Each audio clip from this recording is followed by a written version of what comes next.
susidaro toks įspūdis, kad mes veikiam tada, kai yra kažkoks pasipriešinimas, nes mergina ir gitara, tais laikais, 60-70 nebuvo labai priimtina. Tais laikais elektrinė gitara buvo kaip, aš nežinau, su ko čia dabar galima tai būtų palyginti. Kaip kažkoks tai, nežinau,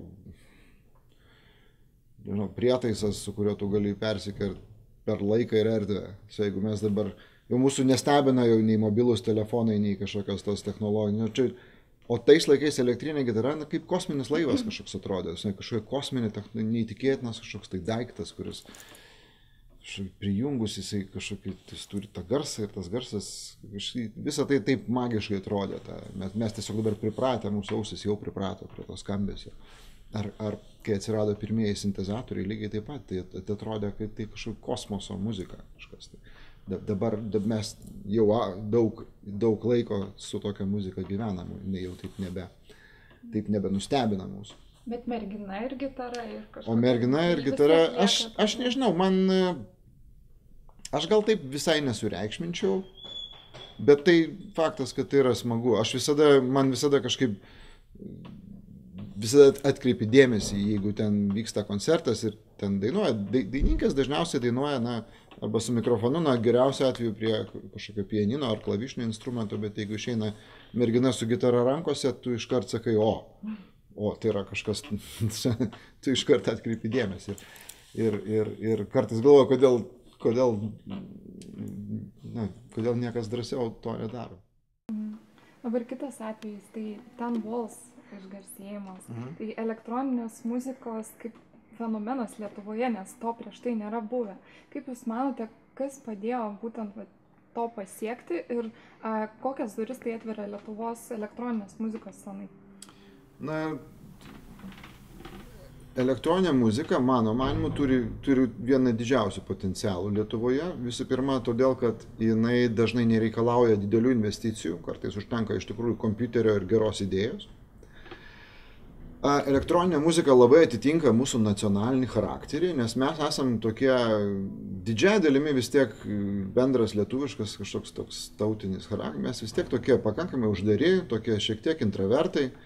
Tai yra absoliučiai tinka elektroniniai muzikai, nes kažkoks bičias užsidaręs naktį kambarį, kažką programuoja, tai yra idealus intraverto kūrybos modelis. Ir dėl to, aišku, Marius Adomaitis ir jau eilę metų sėkmingai daro įvairius elektroninės muzikos projektus, ne tik Ten Walls, jo yra ir anksčiau yra puikių darbų ir albumų, kurie pastebėti ir užsienio kritikų. Ir tai įrodymas, kad to elektroniniai muzikai mes tikrai galėtumėm turėti daug kažkokių įspūdingesnių turbūt rezultatų, nes tam yra absoliučiai visos sąlygos, niekas čia nei kalbos kartais nežinojimas, kartais grupės groja kažkokią visai neblogą muziką, dainuoja angliškai, bet jeigu tą tekstą ten išsiverstum į lietuvių kalbą, suprastum, kad jis nieko nereiškia, tai užsienio klausytojai tą irgi girdi arba nesupranta, apie ką čia dainuoja. Elektroninė muzika tai yra tokie atsikartojantis motyvai, tai yra besikartojantis kažkokie motyvai, kurie sukasi ratu. Tai irgi labai siejasi su mūsų tikrąja nacionalinė muzika, su sutartinėmis, kurios irgi yra atsikartojantis, besisukantis toks ratu motyvas. Mums tai yra visiškai suprantama, priimtina, aišku ir mes tą supratimą turėtumėm ir panaudoti. Aš manau, kad šitoje vietoje elektroninė muzika tikrai turi potencialą milžinišką. Dabar dar kitas atvejis, tai yra skaitmeninės laikmenos. Tai pavyzdžiui, Spotify'us šiais metais ypatingai prigijo Lietuvoje. Jūsų YouTube kanale jau nerasi, kad būtų kiti vartotojai kėlę jūsų dainas, tik tai apart jūsų. Tai labai stipriai pakeitė muzikos verslą visame pasaulyje. Interneto atsiradimas ir muzikos platinimas internetu be jokios abejonės labai sužlugdė daugelio kompanijų verslą, kurie pragyveno iš prekybos ten plokštelėmis, vinilinėmis arba kompaktiniais diskais. Dabar muzikos elektroniniu būdu pasaulyje parduodama jau šiek tiek daugiau nei 50% visos parduodama. Tai yra daugiau nei 50% muzikos įrašų kurios perka žmonės, jau yra nebe diske ar plokštelė, o tai yra jau atsisiųstas skaitmeninių pavydalų muzika atsisiųsta. Ir mums tai irgi sudaro, kiekvienas Lietuvos muzikantas gali patalpinti muziką garsiausiuose pasaulio parduotuvėse, skaitmeninėse, internetinėse, tokiuose kaip iTunes, Amazon. Ten jų yra, nežinau, dabar jau virš 20 yra, tarpsime, yra didžiulis skaičius tų parduotuvių, tame tarpe ir Spotify, ir ten, tarpsime, ir čia galima būtų visą išvardinti sąrašą vietų. Tai mums nebereikia galvoti, kaip mus ten, nežinau, kaip mano ten albumą nusipirks žmogus Australijoje. Man apie tai nebereikia galvoti. Man tik reikia galvoti, kaip padaryti, kad tas žmogus išgirstų tą muziką ir jeigu jinai jam patiks, jis tiesiog nusipirks mano albumą, būdamas ten kažkur toli ir man nereikės vežti dėžės kompaktinių diskų į Sidnėjų kur nors ten.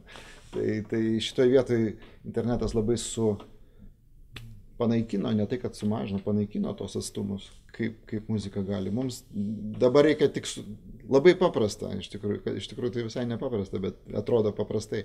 Reikia sukurti labai gerą dainą, kur žmonėm patiktų ir padaryti taip, kad ją kas nors išgirstų.